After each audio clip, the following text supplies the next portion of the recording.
Hola, te damos la bienvenida a la segunda temporada de Métale Cabeza, un espacio para el pensamiento crítico. Alberto Morales Gutiérrez, lector, columnista, escritor, nos invita a atrevernos a pensar, a llevar la contraria. Es muy grato para nosotros que usted esté por aquí. Hola, me complace mucho encontrarme de nuevo con ustedes hoy en este tercer capítulo de la segunda temporada, que tiene un título provocador, pues para que iniciemos el debate. El título dice: antes del patriarcado no hubo matriarcado. Pero desde luego, pues la afirmación no es original, pues nuestra. Hace parte de las reflexiones que se hace la historiadora Gerda Lerner, a la que hicimos referencia en el capítulo pasado, que, como decimos, tiene pues mucho rigor científico de un lado, pero además una gran capacidad disruptiva, porque Gerda Lerner se salió un poco de la fila, del enfoque de la discusión del feminismo, pues en su momento histórico. Gerda Lerner dice que, le dice pues a las mujeres, dice que hay que abandonar el concepto de mujeres como víctimas de la historia, dominadas por hombres violentos, por fuerzas inexplicables e instituciones sociales. Dice ella que hay que abandonar en esa lógica la búsqueda de un pasado rehabilitador, la búsqueda del matriarcado como si fuera pues la solución de la discusión. Dice que la creación de mitos compensatorios del pasado lejano de las mujeres no las va a emancipar ni en el presente ni en el futuro, ¿cierto? Porque dijéramos que la visión de Gerda Lerner es mucho más holística y permite entender no solamente pues el problema y sus dimensiones, sino entender cuál es el mecanismo del abordaje para romper el cerco pues del patriarcado. Ella dice una verdad que a mi juicio pues es axiomática. Ella dice que indudablemente existieron muchas formas distintas en que hombres y mujeres organizaran la sociedad y repartieran el poder y los recursos. O sea, en estos 165.000 años de historia a los que hemos venido haciendo referencia, de historia no escrita, en esos 165.000 años tienen que haberse presentado multiplicidad de experimentos en las relaciones sociales y en la organización pues misma de la sociedad y en la repartición de los poderes pues, y de los recursos. Porque en la mirada de Gerda Lerner, también pues esto lo leo, dice que ninguna de las evidencias arqueológicas que tenemos hasta hoy es concluyente y ninguna de esas evidencias arqueológicas basta tampoco para elaborar un modelo realmente científico de ese periodo trascendental en el que las sociedades cazadoras y recolectoras del Neolítico transitaron a convertirse en sociedades agrícolas, que ese es el periodo pues trascendental que hay que mirar.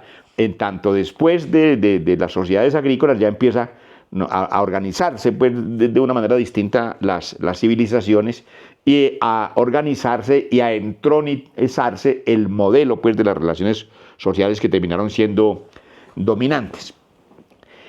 Pero esa reflexión invita a una reflexión en el sentido de que es que las realidades de los hechos no siempre encajan con la manera como tendemos nosotros a imaginarnos la historia, y eso es cierto. Les decía en algunos capítulos pasados que yo estaba fascinado con la lectura de la biografía de Leonardo da Vinci, ¿cierto? Y entonces, dijéramos que al llegar a este momento me hago una reflexión en el sentido de que Da Vinci, que estuvo pues al servicio de la corte de Ludovico en 1494, se inventó una cosa extraordinaria, porque resulta que dijéramos que se debe a Da Vinci la invención de la servilleta, de lo que conocemos hoy como la servilleta, pues al comer que nos limpiamos las manos y nos limpiamos la boca pues en el proceso de la comida. La servilleta siempre está pues ahí acompañando pues los platos, ¿cierto? Porque dicen en la biografía que realmente esas cenas en el siglo XV, pues en el siglo XVI, esas escenas descomunales que se vivían en esas cortes de la época, eran un desmadre, ¿cierto? Dice la biografía de Da Vinci que él se horrorizaba con el desmadre de esas cenas pantagruélicas de palacio, en donde el piso se abarrotaba de sobras y de grasa, mientras los comensales borrachos se revolcaban en sus inmundicias. O sea, no era una cosa pues poética como las vemos en las películas de las cortes versallescas, llenas de elegancia y de buenos modales, no, era una cosa brutal. Y como consecuencia, dijéramos que de esa observación, dentro de las múltiples cosas que hizo Leonardo da Vinci, pues está también el hecho de haberle sugerido a la corte de Ludovico, pues que por qué no cortábamos un pedazo de tela y se lo entregábamos a los comensales, pues como para que se limpiaran mientras iban comiendo y demás, pues y de hecho conceptos sobre la disposición de las basuras y cosas de esa índole que son pues como mucho más cotidianas, pero que hacen parte de la intervención de este genio. O sea que las fiestas de palacio en las monarquías y en las ciudades-estado del siglo XV y el siglo XVI pues no eran tan educaditas, tan estéticas como la estamos imaginando. Y de la misma manera, cuando tú vas a los museos de historia y demás, y de pronto pasas pues por el Paleolítico, es muy típico en los museos encontrar pues como una especie de escena bucólica en donde está pues un cavernícola con sus formas pues simiescas, acompañada de una mujer pues que es como su pareja y de dos niños, y están departiendo pues en una hoguera, pues ahí, ¿cierto? En una fogata. Eso no, en esas épocas no era tampoco tan bucólico, ¿cierto? Hay un texto que yo escribí pues en una de las columnas en donde hacía pues como una reflexión en el sentido de que era bueno hacer el ejercicio de imaginación y mirar pues una banda de seres humanos que ya se saben diferentes al resto de las especies, unos animales frágiles que no tienen ni la fuerza ni el tamaño de las bestias que los acechan, y van transitando en medio de insectos enormes, amenazados por aves de rapiña gigantescas que los ven como presas fáciles, víctimas potenciales de rinocerontes peludos y hienas descomunales, leones sin melena que superan en talla y robustez a todos los leones que hayamos conocido, y en donde hay carnívoros feroces que rugen en las noches y que los amenazan. Ese era el transitar de esos grupos primigenios de humanoides que se movían en grupos de 20, de 30 personas, en donde había niños, había mujeres, había hombres, y que trataban era pues como de sobrevivir.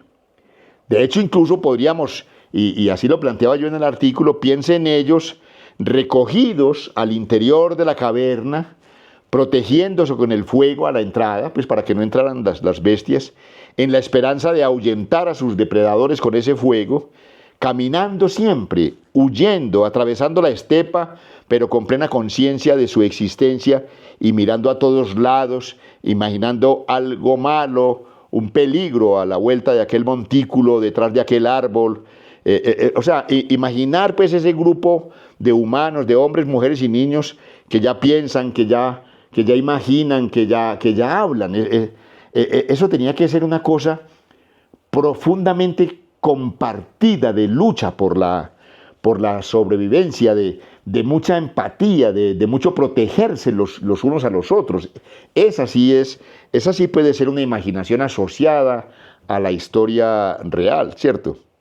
Decía que tal vez esos 30 o 40 seres humanos, los niños, los adolescentes, los bebés, ahí juntos, protegidos por los machos y las hembras adultas que están dispuestos ahí a jugarse la vida por ellos, tal vez reunidos alrededor de la hoguera ciertamente, mirando hacia la enormidad del cielo, y uno se pregunta, ¿de qué hablaban? ¿De qué susurraban? ¿Cierto?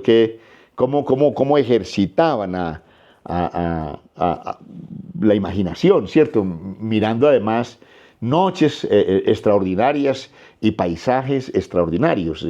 Ese escenario tan enormemente complejo y tan centrado pues en el tema de la sobrevivencia sugiere que necesariamente tenían que existir otro tipo de relaciones antes de que esa condición nómada se detuviera y ya empezaran a sembrar. Y ahí las mujeres empezaron a tener unos roles importantes, ¿cierto? Algunos textos de historiadoras feministas sugieren unas cosas que son absolutamente verosímiles. Por ejemplo, que cuando la manada salía a cazar, ¿cierto? Pues era muy importante el silencio. Entonces, una mujer cargando un bebé era una amenaza para el éxito en el ejercicio de la cacería. Deben haberle dicho que mejor no fuera, pero no pues por el hecho de que ella no tuviera la capacidad y la valentía de enfrentarse a los animales que cazaban, sino porque el llanto del bebé podía ahuyentar a las presas. Eso empieza a encajar en un tipo de sociedad primigenia en donde sí puede haber un rol, ¿cierto?, de quedarse, precisamente por lo que significaba el tema de la maternidad. Y entonces también sugieren que esas mujeres que están ahí esperando que lleguen los hombres que del producto de la casa, de la que fueron excluidas por proteger a los niños, son mujeres que empiezan a ser observadoras del entorno, tienen que estar muy calladitas, y entonces de pronto son ellas las que descubren que las plantas van creciendo, son ellas las que descubren que existen semillas, son ellas las que descubren ahí, esperando que las semillas brotan de la tierra. Incluso hay historiadoras y arqueólogas que sugieren que son las mujeres las que ejercen un rol vital en el desarrollo de la civilización cuando descubren en dónde guardar el producto de lo que recogían, en ese pan comer de las frutas que recogían, porque las mujeres empezaron a pensar en el futuro. Hay antropólogos y sociólogos que sostienen que el concepto del futuro, de qué voy a hacer mañana, está profundamente arraigado en la femineidad. O sea que son unos mundos que se van construyendo a partir de unas habilidades y de unas condiciones exógenas que exigen el comportamiento o la adopción de unos roles, pero que no son ejercicios de dominación. Por eso la visión de Gerda Lerner empieza a generar pues un contexto más que adecuado para empezar a profundizar en lo que puede significar esa historia no escrita, que es una historia imaginable, a partir de los restos y de los descubrimientos que se han venido haciendo en los últimos años y cuya sofisticación genera cada vez más y más información. El desarrollo científico alrededor de ese tipo de investigaciones es trascendental. Hoy es posible, con la dentadura de un primate o de un homínido, descubrir cómo era el entorno con los residuos que hay en esos dientes milenarios que encuentran. O sea que hay un universo por descubrir para tratar de esclarecer qué fue lo que pasó con esto del patriarcado y cómo lo vamos a abordar. De nuevo, muchas gracias por la compañía de hoy y nos vemos pues desde luego en el próximo capítulo. Reiterar la invitación a que les digan a sus amigos que se suscriban, a sus amigas que se suscriban, para incrementar pues el número de suscriptores que tenga el canal, e invitarlos, sé que a veces pues abuso de ustedes, pero para invitarlos a leer, a ingresar a lalberto.com y leer los artículos y leer las columnas y los ensayos y algunos textos de libros que hemos escrito. Muchas gracias, muchísimas gracias por la deferencia de estar aquí con nosotros y de escucharnos. Gracias. La libertad empieza cuando nos atrevemos a pensar. Estamos en la segunda temporada de Métale Cabeza. Toda nuestra gratitud por habernos acompañado en el capítulo de hoy. Hasta la próxima.